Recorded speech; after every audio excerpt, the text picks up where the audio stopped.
আজকে গাজীপুরের এমন একটা জায়গায় গিয়েছিলাম যেখানে প্রকৃতির এক অদ্ভুত সুন্দর রূপ দেখলাম। বিলের পাশে অসংখ্য হিজল গাছ, আর সেসব গাছের গোড়াগুলো ডুবে আছে পানির নিচে। পানির উপরে ভেসে আছে হিজল ফুল। এমন সুন্দর দৃশ্য চোখে না দেখলে বিশ্বাস হতো না। এত শান্ত, এত সুন্দর।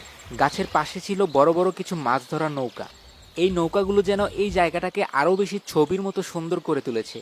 চারপাশে কোনো শব্দ নেই, শুধু হালকা বাতাস আর পাখির ডাক আর পানির কলকল শব্দ।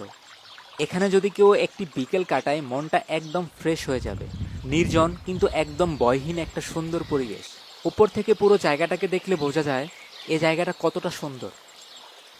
লোকেশনটা গাজীপুরের কালিয়াকৈর উপজেলার বোয়ালি ইউনিয়নের রঘুনাথপুর পার হয়ে বোয়ালি ইউনিয়ন পরিষদের একটু আগে রথখোলা জায়গায় পড়েছে। এই জায়গাটা আমার চোখে গাজীপুরের লুকানো সৌন্দর্যগুলোর মধ্যে একটা। যারা প্রকৃতিকে ভালোবাসেন তারা অবশ্যই একবার ঘুরে যেতে পারেন।